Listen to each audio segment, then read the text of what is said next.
And welcome in, everyone. Ring the Bell podcast live here on Insane Games TV. February 12th, 2020. Got a big day today, going over a lot of stuff that's happened throughout the last week here in the world of WWE and AEW. Let me just make sure our sound's good before I really get into it here. Yep, and we are good to go. Yes, we got a lot of stuff to go over here today. Before we kind of get into the wrestling business, kind of somewhat of a big day for Insane Games TV. As we continue to grow here on Twitch and Facebook Gaming and all the platforms that we're on. We got some media coverage here in the local Post-Star business section. Front page, by the way. Front page, if you guys can see that on the camera. And it's actually all three of us right here. The Ring the Bell podcast set in the picture. Myself and Tyler and Mike flexing those guns on the counter. That's just completely flaccid biceps, by the way. No pump, no flexing. No comment on that. No comment. But we appreciate the Mike post. is flashing, no comment. We appreciate the Post-Star doing that, and front page on the business section, kind of going over the history and of the little bit of the store and what we're looking to accomplish here with the channel. So as the channel grows here at Insane Games TV, hopefully some publicity and stuff grows, and you know, I think everything is excited for the year ahead for 2020 here on the channel and all the shows that we have. And again, all the people that are associated with the channel, I want to thank all of them. You know, Tyler, Mike, Austin, Dave, Tom, Luke, Jackson, Boder. Am I forgetting anyone? A lot of different people. Steve behind the scenes. I said Tom. You know, all the people that help make this work, so I appreciate all of them and excited for what's coming, and pretty good. So you got anything you want to say about it, or? Pretty cool. Hardly home, but always repping. That's what I always say. There you go. Let's jump right into some of the WWE stuff going on this week here in the wrestling biz. You want to jump into recaps or any special stories you want to go over first? Yeah, I mean, we can start with Wednesday. We got our NXT and AEW as always. I watched both of them. I definitely think that AEW took it this week. They probably took it in ratings as well too. I don't know if you want to look that up. I didn't see the ratings. The biggest story in AEW, we'll start with that, was Jon Moxley getting back at Jericho and keying the eye out of Santana, which is one of his cronies in his Inner Circle group, with the Ford GT, his $750,000 car key, which I thought was great. That was a great segment, and it sets up for Santana going against Moxley next week on AEW. Well, actually tonight on AEW. So, you know, I actually had one of those little Ford. I don't know if you saw when he did that. I used to have one of those little Ford keychains. When he took the key, went like that with the eye. They actually had the little Ford keychain. I was dying laughing. I thought it was hilarious. But I think, you know, for when it comes to AEW, I think there's like 4 or 5, maybe 3 or 4 good stories going right now in AEW. And I think the Chris Jericho and the Jon Moxley one's a great one, and the whole Inner Circle. And I always liked it back even in the Attitude days, where they had the one guy going against the entire clan. I think it makes it very interesting because really it's just Jon Moxley, and he's trying to find ways of outfoxing the Inner Circle every week on the show, and I thought it was great. And you're gonna have to clarify for me, how did Jon Moxley have the eye patch? Is that from Chris Jericho? I think I missed Jericho that. He took off one of his spikes on his jacket and stabbed him in the eye. That's what I thought. Like 2 or 3 weeks ago. That's what I thought. I was trying to quick pull up this. I couldn't remember exactly how it happened because I was watching Chris Jericho do the interview, maybe towards the end of the show, and he goes, "How dare someone take something to someone's eye?" I was, one thing, I think Chris Jericho, probably one of the best promo cutters in the business. Is great at cutting a promo and coming up with different. I mean, I'm surprised that you're saying that because I've been saying that for a very long time, and you disagreed with me for a while. But now, all of a sudden, you want to get into, oh my God, Chris Jericho! I think he's the best at cutting promos. If we could get possibly a rewind or a recap of the past 3 years that we've been doing podcasts together. I don't think that's gonna happen. Every single time that you shit on Chris Jericho every time I said he was the greatest of all time. And I was actually, when I was watching, I'll tell you this, I typically don't watch the matches, as I've told you before. And last night I was watching AEW, catching up on it. And the only reason I watched the whole entire match between Jon Moxley and I forget what the other, Ortiz, the only reason I watched it was because of Chris Jericho on commentary. He is literally the soul of AEW, and he puts on not only a great promo, but he commentates really well. You know, his wrestling's obviously getting bad because he's old, but he is great on the mic. And that's why I appreciate him, and that's why now you appreciate him. No, that's not what I said. First off, what I said was... I mean, it's kind of what you said. I've never said Chris Jericho is a bad promo. Or does it makes a bad promo. What I said was I didn't like how he was talking trash on WWE. That's what I didn't like. Yeah, but I also said he was the greatest of all time at cutting promos, and you said that was false. You said he wasn't. Well, I'm not saying he's the greatest of all time. I'm saying he's great at cutting a promo.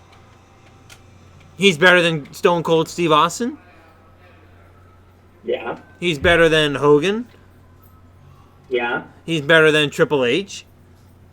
Yeah. He's He's better at Undertaker? He's definitely better than Undertaker. He's better than John Cena? Alright, I'm not playing this game. We already know. And I think he's better than all of them, and I'll tell you why. Do I even need to pull up number 6? He's the master of reinvention. I'll give you that.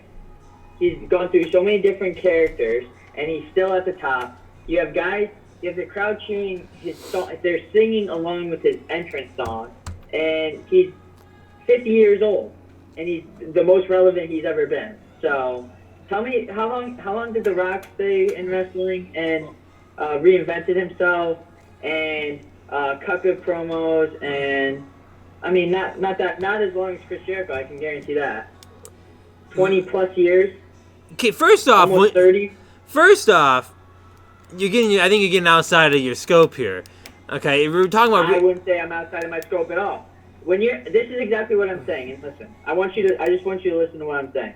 Chris Jericho has been on TV from 1997, we'll say, until today. That's 23 years. In those 23 years, he's reinvented himself numerous times. He's cut a trillion promos. He's been on commentary. He's done all of this. And yet he still finds fresh and creative ways to keep himself relevant. Now imagine this. The Rock doing the same thing. Do you think he possibly could do that? I don't think so. That's all I'm saying. Okay, now you're... The Rock can't even change his character in a movie. He's always the big, bad, buff guy in the movie that's bald as shit. Now you're flying into the hornet's nest now. Okay, first off, if you're going to be Chris Jericho in wrestling for 25 years, I would expect nothing less than reinventing yourself over and over and over again. And I will give you credit. He's done that. But if he hasn't done and wasn't able to do that, then he wouldn't be at all successful like he is now. Obviously. Okay, so I mean... That's obvious. That was my whole point. I mean, we can go and look at some of the rest... relevant because he would say the same. No, wrong. The Rock left the business and went and reinvented himself outside of the business. Okay, do you not? Are you too young to remember the corporate Rock? Do you remember the? That was like 2 months of his career. It was like 8 months. The corporate Rock. You know how many times he's reinventing himself. He reinvented himself several times. In fact, I could argue that the corporate Rock is better than the actual good face Rock. I definitely disagree with that. I actually think that was his worst character. Him as a heel? No, him as corporate Rock. Him as a heel, as regular Rock, was great. Well, corporate Rock was a heel. I know. And I said he's trash. I think you're going down the road. You don't know where you're going. I got you so baffled you don't even know what to say. Anyway. Yeah, I'm baffled because I can't believe what you're saying. The Rock has reinvented himself several times. He was, first off, the multiple characters with the Nation of Domination.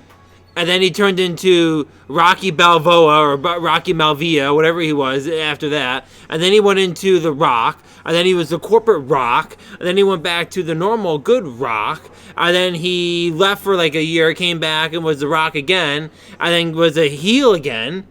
That heel I didn't like. The one singing with a hurricane and all that. I didn't really like that one. And now obviously he's back as... When did The Rock leave? 2003? When did he leave? Yeah. 2002. He left full time. He left full time 2003, and then he made appearances through 2004. When did he come back again full time? He made appearances in 2004 and 5, and then left, and then didn't return again until 2011. But it wasn't full. He's never been full time. 8 years. So in those 8 years, Chris Jericho was still wrestling, still reinventing himself, still cutting promos, still remaining relevant. This is my point. You're wrong. I don't know why you're trying to argue it. My point is you're comparing him to The Rock, and that's the wrong thing to do.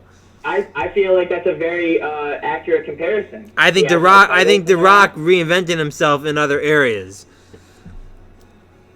By being the big buff bad guy in every single movie? He's not a bad guy in every single movie.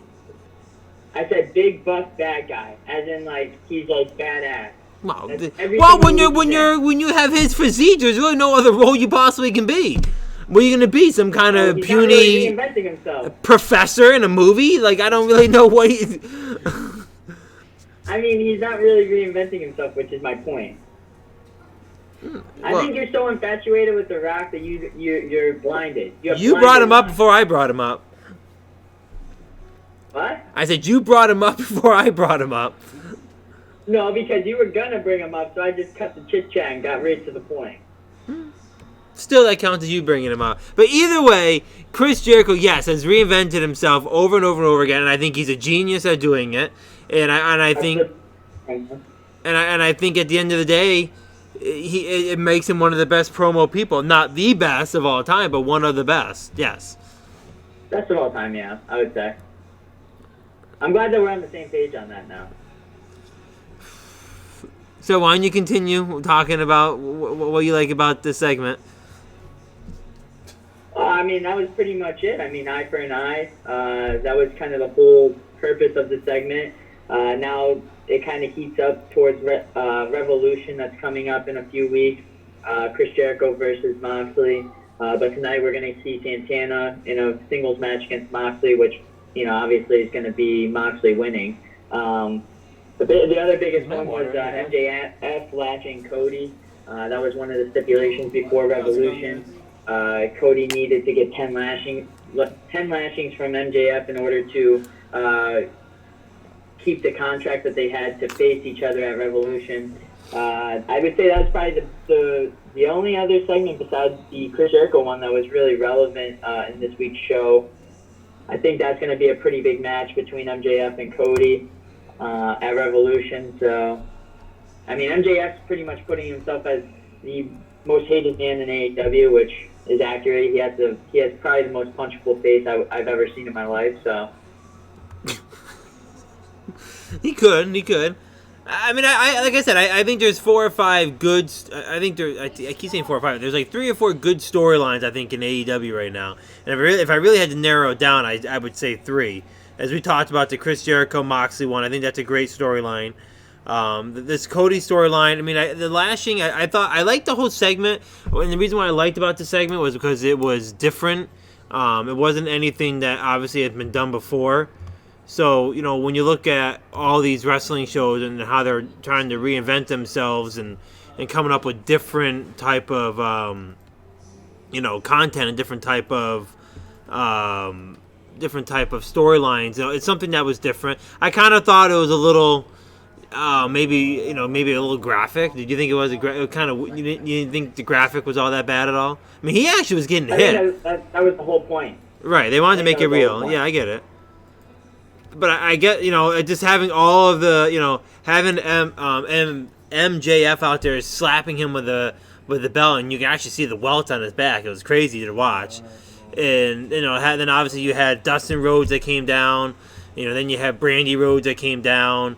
And you had Art Anderson come down. And, all these guys are trying to, encourage him to to keep it going. I thought it was interesting, and then for MJF to give him the low blow at the end and run off into the stands, I thought was kind of a good ending to it. But I think that's obviously a good storyline. So I think you have that storyline. I think the whole segment, was interesting. Like I said, it was something that hasn't been done before. I'll give Cody Rhodes again. I don't know if I like the position where Cody Rhodes in. I think he should be fighting for the title. I get that he was doing it already, and he got kind of exiled from losing to Chris Jericho and so on. But I really think at the end of the day he needs to be in the title picture. And having him, I guess they're trying to do the best with him outside of not being in the title picture. And maybe he'll end up there after whatever happens to Chris Jericho and Moxley. But I think outside of those two storylines, the other one is the whole Young Bucks, Kenny Omega, and Hangman Page, and that whole dynamic they got going on there. And I'm taking it maybe based off what happened on AEW. Is it my understanding that it looks like it's aiming towards the Young Bucks versus Kenny Omega and Hangman Page for the belts? Is that what you think? That's essentially what. I think that's obviously what's going to happen, just because they've said it. They said that because Kenny Omega and Hangman Page have the titles right now, they're going to be fighting the Young Bucks, which I think is going to be an incredible match because all those guys are really, really talented in the ring. I think that the Young Bucks would obviously, technically on paper, should win it just because how good their chemistry is. I would say besides the Usos, and I think I said this on shows prior, the Young Bucks have the best chemistry of any tag team in wrestling today. So I think that they're way more deserving to be the tag team champions in AEW. They haven't been yet, but I think they're waiting for that WrestleMania moment, I guess you could say. So whatever the biggest pay-per-view for AEW is going to be, I think that's what they're going to do, is give those belts to the Young Bucks. And I think that's what they're setting up for with this storyline between Hangman Page and Kenny Omega and them. So, I had a thought. I agree with what you said about the Young Bucks. I think they're probably the best tag team in all of wrestling right now. I think they had the most momentum. I think they had the biggest following. I think they had the biggest storylines going in and out of the wrestling, stuff they do outside of AEW and all that. I think they're probably the best tag team going right now, and I do think they'll win the tag titles. I guess the question I'm trying to ask is, what do you think is going to happen here with Kenny Omega and Hangman Page? I don't know why I can't say that. Hangman Page. Okay. This is awesome. I don't know why I can't say that. What do you think the storyline's going with those two? First off, before you answer that question, what do you think what they're trying to make out of him not really being involved with the Elite when they come out? You notice when they came out on AEW this past week, he comes out first and kind of just walks out and kind of walks right down to the ring, and yet leaves the Elite guys up and they do their entrance and then they come down. Are they trying to make something there, like he doesn't get along with the group, or? I mean, he's an outsider, I think for sure. But I think the biggest thing that they're trying to do is make him in his own character, kind of give him some momentum by hanging around these guys, well-known names like Kenny Omega and the Young Bucks, and potentially have him be his own character where he's going up against a title match against Moxley or Jericho or wherever the case may be. But I think obviously I can see it in the cards what's going to happen. They're going to fight. They're going to lose the titles to the Young Bucks. This is my prediction, which I think it's pretty accurate.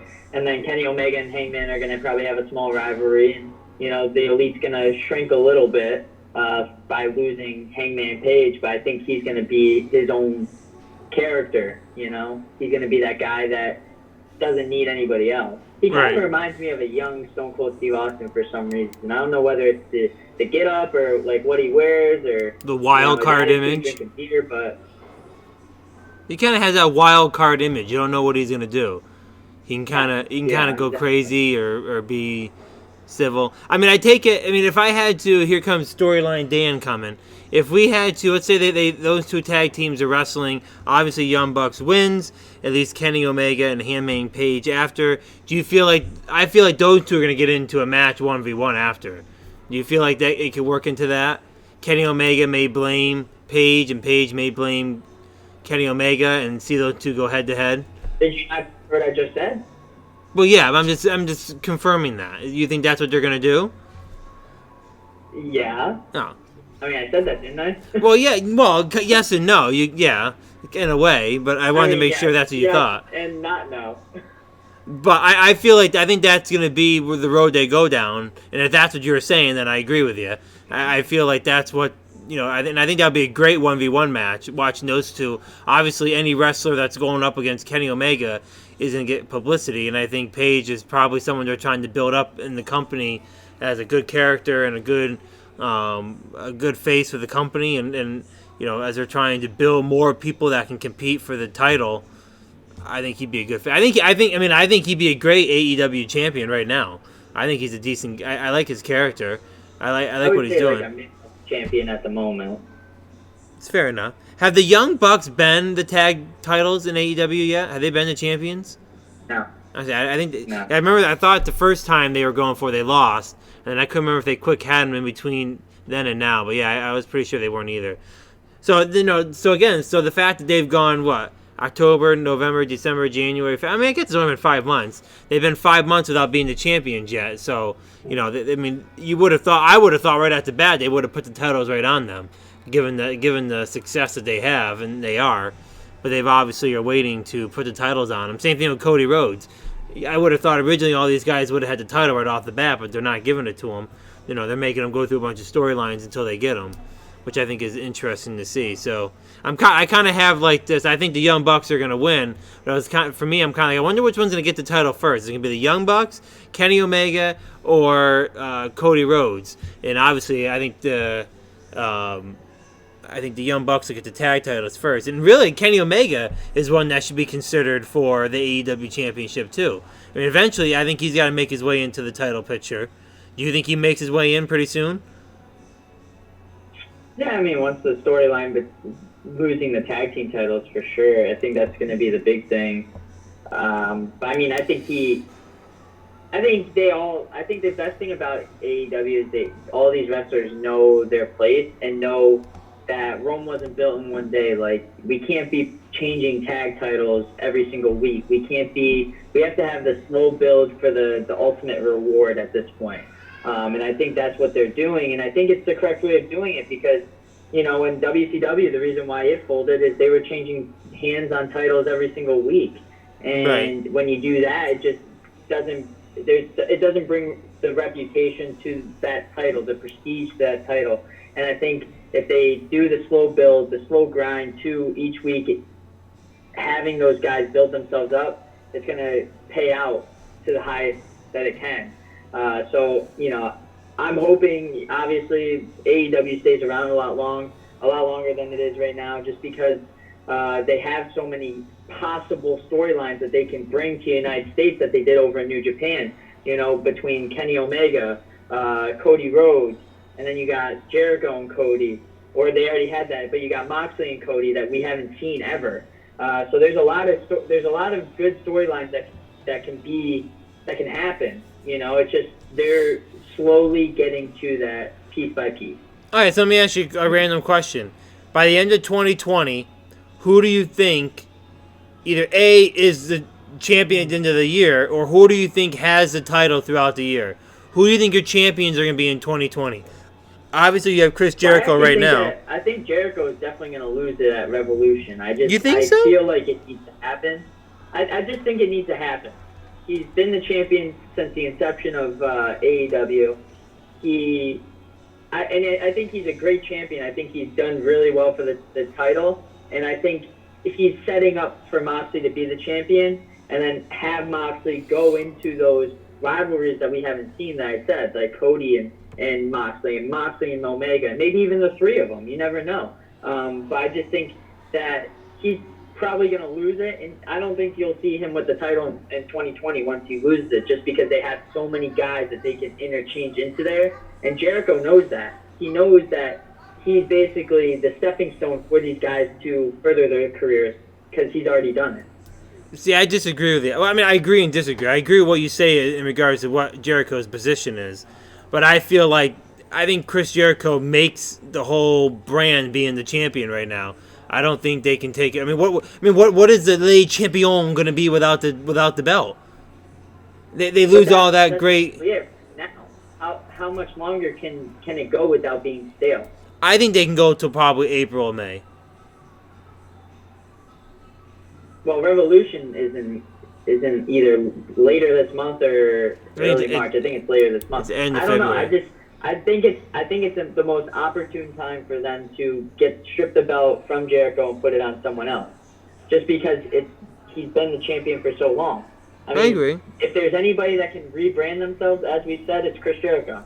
I agree. Yeah, I agree about. the title should come off. I just don't know if they're gonna be willing to do that so quickly, because I do think he makes some pretty good television being the champion, and some great storylines with that whole heel group as with him being the champion. But I mean, John Moxley deserves to be the title. He's not going to be in the title picture still. I mean, he could not have the title and still be relevant and still bring something to AEW without being the champion. True. So outside of Chris Jericho and John Moxley, who you think is going to win, do you think anyone else is going to see the gold in 2020? I could see maybe at the end of the year Cody Rhodes winning it, but I feel like right now he's so selfless that he's trying to get everybody else to as being part owner of AEW. He's so selfless that he's trying to get everybody else the title besides him. So I would love to see him win it by the end of the year, but I mean right now it's not looking like he will. I think Kenny Omega will have it by the end of the year. I think John Moxley will get it, and then I think Kenny Omega will get it at the end of the year. I think Kenny Omega will be the champion before Cody Rhodes is. That's my thought on that. Yeah, I mean as long as they do it where they don't switch titles, every pay-per-view or whatnot, and they have guys work for it and earn the storylines and earn the right to be the champion. That's all that matters really, because I feel like, especially in WWE, some of these guys that get the championships, and a lot of it happens, and they get in, they become stale, like you had with Shinsuke Nakamura, and then you have with Brock Lesnar when he's not showing up, and you put titles on guys that you're just trying to replace at that point. Where I feel like AEW, since it's so new, they have the opportunity to do it the right way. So I think next in line is Moxley, and then who's going to be the next guy that's going to show that he deserves the title, because Moxley's red hot in AEW.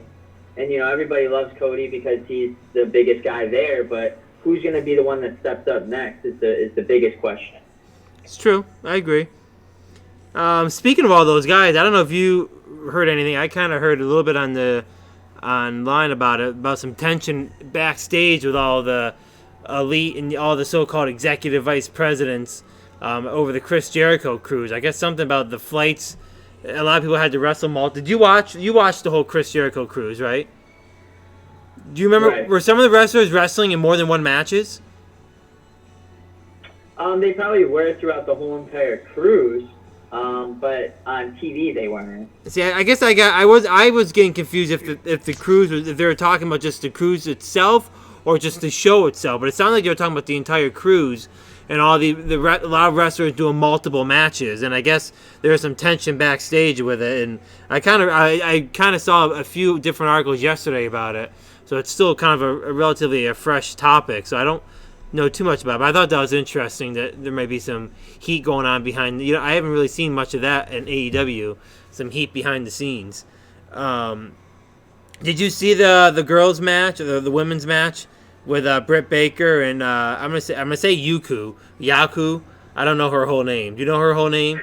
Do you know how to say it? Am I saying it wrong? I wish you could have just saw Mike's face when he was on his phone and he lifted his head up and he said Yuku. He's like, what? Am I wrong? Is it Yuka? Is it Yuka? I don't even know, honestly. Did you? I don't pay attention a lot to the AEW women's division because I don't think it's that great, and I think it's lacking. I think the women's division in WWE is a lot stronger, obviously, so I kind of pay attention to that. But in AEW, I really don't pay attention. Well, to when it. you have a women's belt, Britt Baker won. when you have a women's belt that's smaller than your belt you normally wear, like who wants to wrestle in that division? I can't look at that belt anymore. I really can't. It ruins it. Ruins the whole women's division. I saw it backstage, and I can't take it. But I don't know if you saw it, but she got her throat stomped in on the rope. Did you see that? Yeah. It's actually quite disgusting, really. I even went, ugh. I even cringed for a few seconds there. And I mean, they acted as if she lost teeth, but I don't know. Well, I mean, it would make sense since she's a dentist. But anything else on AEW? That you I want would say that is pretty much the key points. On Wednesday we also have NXT. I think the biggest thing that happened in NXT, besides the big match between the Broserweights, who else was it? Broserweights and Tommaso Ciampa versus the Undisputed Era. Hey, thanks for the help there. I really appreciate it. I didn't realize you were talking to me. I was looking at our comments, so. I was like, who else was it? But, yeah, Tommaso Ciampa and the Broserweights versus the Undisputed Era, the big return of Velveteen Dream, who's been off TV for a while. That was probably the biggest thing that happened. And then you got, I'm going to say this because I know you're going to butcher his name, Djokovic, earning the right to face Keith Lee at NXT TakeOver Portland for the North American title. I would say really those are the big things on NXT. Also Charlotte Flair getting beat down by Bianca Belair and Rhea Ripley when she was going to announce who she was going to face at WrestleMania. So we had to wait until Monday, but we'll get to that. But I thought NXT was pretty decent. I obviously thought AEW was a lot better. I would like to say that I watched it all, but the commercials on the YouTube TV app for NXT was by far the most absurd thing I've ever seen in my life. Ridiculous. So, unfortunately, I wasn't able to catch every single detail of NXT, but I did of everything else. Ridiculous.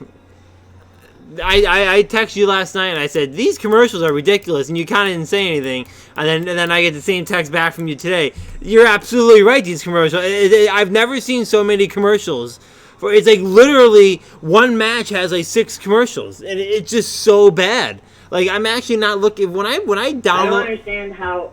I don't understand the algorithm for YouTube TV where for every 10 minutes of TV you watch, you have to watch 2 minutes of commercials. That doesn't make any sense to me. Well, that's the real television. They really have all those commercials when you're watching it live.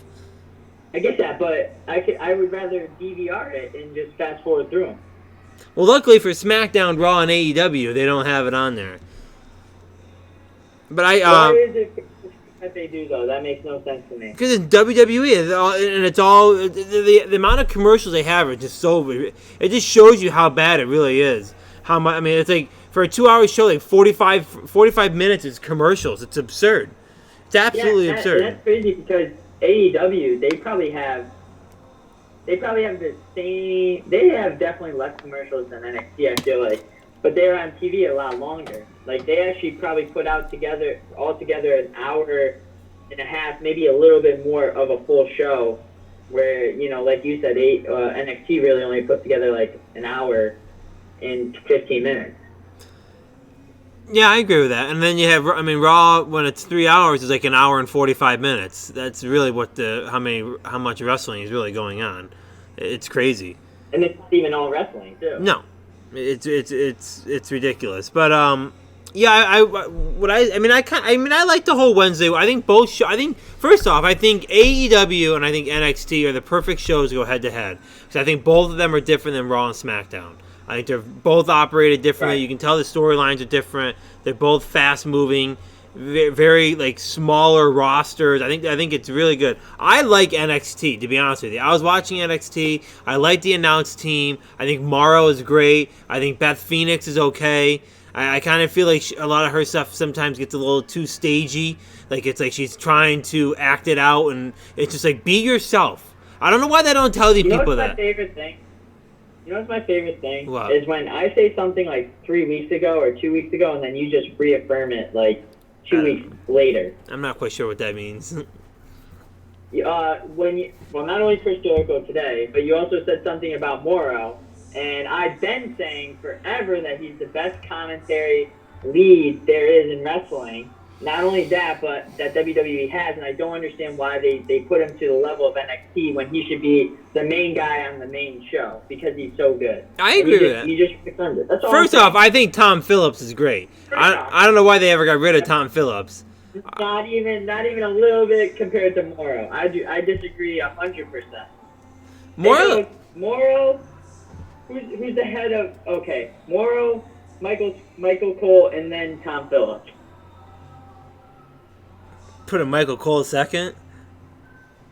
And then all the way down here, JR. Like, honestly, I JR feel like is awful. If they had Morrow on AEW, that show would be out of the water. It would be killer. Let me ask you another random question, and I'm writing these down, so if they happen, I can go back in my notes and look. Do you think JR makes it to the end of the year on AEW? Yeah. I don't think he makes it to full year. And I think it's because it's in his contract. So. No, I know. I'm saying if he leaves, it's because AEW gets rid of him. Is what I'm trying to say. I don't think he will. I don't think he's that good. And kind of with the whole Justin Roberts on the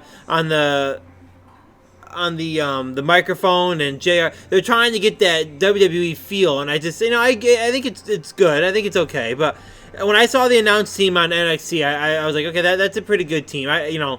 Beth Phoenix, I feel like is too stagey. You can tell what she's saying is she's acting, and I don't know why people don't tell them just act like yourself. Don't act like you're purposely. You can see the look on their face when you can tell they're saying something because they're told to say it. It's just like say it like you're just being normal. Like you don't need to like. But it's just you can just see it on their face. I wish I could pull up a clip of it and show you exactly what I mean. But it's like you can see on her face that she's saying it because she was just told she has to say it. But either way, I think the announced team's good in NXT. I kind of like all the storylines going on. I think the whole bro thing going on with Pete Dunne and Matt Riddle were great when they came out and they did that whole do they like each other, don't like each other type thing where they kind of like they're working together but they're not really a tag team. And then the whole, I think Matt Riddle pretty good. That whole little rhyme thing he did, I don't know how he did that. That was kind of... Could you do that rhyme over and over and over again? Probably. The catfish eats fish or whatever it was. I don't know. That was not even close to what he just said. But... what was it then? A fish eat... I don't know. If I had it in front of me, I'd try to say it. It was something with the fish... But he said it. He did like you have a hard time talking in general, so cool. But I didn't like the whole Bobby Fish and Bobby Fish and Undisputed Era coming out and they talked like they literally said like 5 words and then they turn around and walk back up the stage and it's like why did you even come out? That's cool. And then that segment, I thought that segment could have been so much better. Or they could have done something else. But obviously they ended up tangling with each other later in the episode. But I kind of, I think the Undisputed Era going through and beating up everyone, I thought was kind of cool. Kind of acted like, you know where that's coming from, right? Right. Well, who? Yeah. Good. And you got Shawn Michaels and Triple H running the show. I'm not a fucking moron. Like, I obviously know. I mean, Triple H is the guy that runs NXT. Like, we get this. But I thought all that content was good. I thought it was. Let me test your knowledge. Are you done? But I thought that was that was really the thing that got me laughing the most throughout the episode was what they were doing backstage trying to find them, and then it ended up leading to a was it a 4-man tag match. Ironically. I don't know if you guys just kind of noticed it. Did you notice that every show had an 8-man tag? Am I right in that? Raw had one. SmackDown had 4 teams wrestling with each other. I don't know if they all did a tag team. AEW had one, right? Or no? AEW didn't have one. And then NXT had one. So it's like everyone's doing these 8-man tags. I mean, I guess they have so many people they got to put them out. But it just shows all the work that's going into tag teams right now. They seem to be the hot item on all these shows is all these random and different tag teams. You had on SmackDown, you had like The Miz and Morrison, the New Day. Morrison. That's what I said, Morrison. New Day. I know. And you had the Usos. They were all battling on SmackDown. Then obviously Raw, you had, Seth Rollins and the AOP and Murphy. And then you had Kevin Owens, Samoa Joe, and who's the other tag team? I can't think of their name. Viking Raiders. The Viking Raiders. You had all those 4 teams battling on Raw. There's just a lot of tag team action going on right now on all the shows, which is kind of, it must be they're all trying to follow the same method, but it just shows you how much tag team work is going right now. But I kind of thought NXT was pretty interesting, and obviously they're leading up with, not Beth Phoenix, but Charlotte Flair she's obviously gonna go for the NXT title. I mean, obviously Becky Lynch has her hands full, and I'm sure Bayley is gonna be taking on Naomi. So it's pretty much, I think that's gonna be a great match for the NXT title, and I think she wins. I think she wins the title. Wait, I thought Carmella beat everybody. So I thought Carmella is facing Bayley. But yeah, but I think Naomi's still in the mix. I think they're gonna end up with Naomi. Because they're both the heel. They're both the heel, so they're gonna have 2 heels wrestling each other for the women's title. Carmella's a heel. Carmella's technically a heel, but she has hardly been on TV to even kind of judge that. I don't think Naomi's out of the title picture. That's just my assumption. She didn't come back a week or 2 weeks ago to not be in the title picture. I just don't think it happens. She's in the title picture, I think. They'll make it a triple threat match, I believe, somehow. You got anything else at NXT? No, I mean, next would be SmackDown. I would say the biggest thing that happened was the announcement that Goldberg is facing Bray Wyatt at the Fiend at Super Showdown for the Universal Championship. Very interesting segment. I am very interested in this match and how it's going to play out. I don't even know. They're 2 different styles of fighting. You would never think in a million years Bray Wyatt would ever face Goldberg and beat him. So I think that's probably why they did it, because, brings to mind to think, like, is this possible? Well, I guess we'll find out. I'm excited to see that match for sure. So I think that's probably the only match I'd tune into at Super Showdown. You really care about this match? Yeah, because I want to see what they're going to do to Goldberg. He's just going to annihilate Goldberg. Goldberg is just showing up for a paycheck. I mean, it's going to be another picture that he puts on the Funhouse wall with next to Kane and Jerry Lawler and Seth Rollins and Daniel Bryan. That's what it's a paycheck. Goldberg, I mean, really? You're having Goldberg show up for Super Showdown, and you can't have him on SmackDown? They have him on via satellite? I don't get it. I don't get how they have all these wrestlers that are such great characters. They don't put them on TV. I just don't understand it. Do you think if a match of that magnitude, do you think Goldberg should have been on SmackDown? No. Physically on SmackDown? I mean, technically he was. No, he was via satellite. And the Fiend, what's the Fiend up to? He can't be on SmackDown? Like, I guess I just have never seen so many big-time wrestlers that just aren't on the pro. I mean, even Finn Balor this week on NXT, they did their whole thing via satellite. Like, it wasn't even like, it was just like, I guess I don't understand why they got to do things via satellite. People don't find that enjoyable. I don't anyway. I think it's very, very blech. They should be in the ring talking face to face. Nothing's going to come out of this match. The Fiend's obviously going to win it. They're just going to demolish Goldberg so they can put Goldberg on the wall, and it's a paycheck for Goldberg. I kind of had some high hopes about Goldberg returning, and maybe it could be an interesting match, but against Bray Wyatt, please. The Backlash WWE. The Backlash of WWE. The other one was. Okay. No, go ahead. Backlash of what? The backlash WWE would get for taking the title off of Bray Wyatt and giving it to Goldberg. You might as well just Vince was going to be sent out with all the guys with the spikes out in the parking lot. They go all after everybody. Well, I guess Goldberg's very popular in the Middle East, so that's why he's coming back. Bayley is going to face Carmella at Super Showdown for the SmackDown Women's Championship after Carmella won the 4-way match. I was actually surprised they chose Carmella. I was hoping that they'd choose Alexa Bliss, but they obviously decided to go with Carmella. That was. Any thoughts on that one? She's probably the only one that's willing to travel out to Saudi Arabia. A lot of people don't want to travel out there. Carmella probably willing to go. You're going to have to travel regardless because it's in your contract. They're going to pay you. I mean, obviously. They don't make them go. WWE, I was a wrestler. And they said you have to travel to Saudi Arabia. I'd be like, okay, well, I guess you're paying me, so I have to travel there. They don't force them to go. They allow people to make the decision if they want to go or not.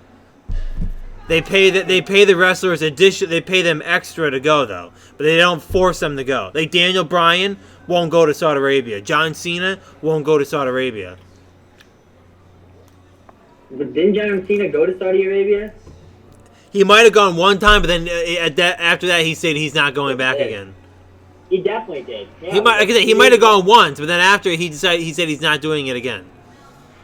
He will not go. And Daniel Bryan has rejected every time going, which I think is interesting. Yeah, on this week, this upcoming Friday, Roman Reigns announced that him and Baron Corbin are going to fight in another match, except this time it's going to be a steel cage match, which I'm actually very excited to see because I love old-fashioned steel cage matches, and I hope someone jumps off the top of it. That would be great. Well, they got to do a steel cage match because it's the only match they haven't done yet between the two of them. They did a last man standing. They did TLC, I believe, or what type of match they did. They go one-on-one. They've done these. It's just, I am so sick and tired of the Roman Reigns Baron Corbin storyline. I want it done. I want it over with. Let's move on from it. Are you telling me you're not at all getting sick and tired of it? Steel cage match is probably the last of it, which I'm excited for. Like I said, I mean, after that, like you said, what more is there to do? I think they're just waiting for Super Showdown to end. That way, they can put Roman Reigns on like a fast track storyline into WrestleMania. I feel like they don't even know what they're gonna do with him until. I mean, unless they do know what they're gonna do with him, but the person that they're gonna do something with is fighting a Super Showdown against somebody. So, I don't know. I hope they put him in an interesting storyline for WrestleMania, though. I mean, I hope so. I hope it's not the two of them facing each other at WrestleMania. But I feel like the storyline should have been ended with the last man standing. That's normally, I think that's normally the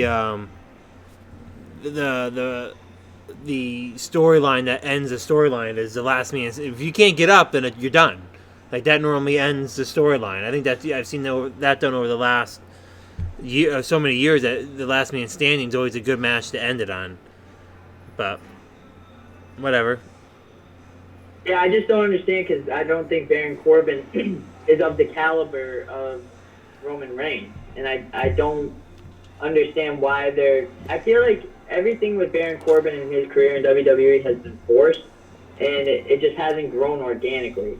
I mean, it's kind of like Roman Reigns. Everything was forced down your throat at first, and then, as shitty as it sounds, he got cancer, and now everybody, appreciates him because we almost lost him. And, he is one of the top guys in WWE. But with Baron Corbin, it's like, yeah, let's put him at the top. Like, he didn't even earn anything. Yeah, he won King of the Ring, but it was all in shitty ways that he won the match. So, true. I don't know. With him, it's not organic. It's more forced, and I don't think he should be facing Roman Reigns. I don't think he deserves to. He's not on the same level. He should be a mid-card guy. I agree. I mean, I think they've done a great job making him a heel. People can't stand him. But I don't think he's top level. I don't think he's title contender worthy.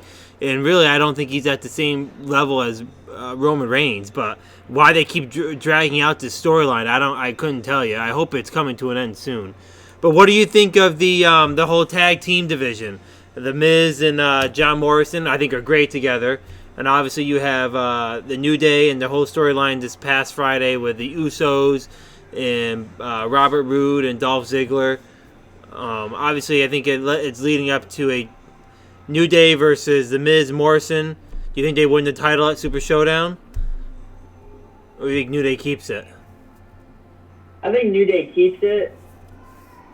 And I think it's just because of popularity at that point. Yeah. And I'm really hoping that they do like an old school fatal four-way tag team ladder match, kind of like they did at the WrestleMania we went to, because they have so many guys that are great tag teams that they could do this with, and it'd be a great match to have. Although I really feel like, again, they're forcing it with Dolph Ziggler and Bobby Roode, but I think the Usos definitely, New Day definitely, and Miz and Morrison, they're very relevant too. Definitely deserve the opportunity to have the tag team title. Right.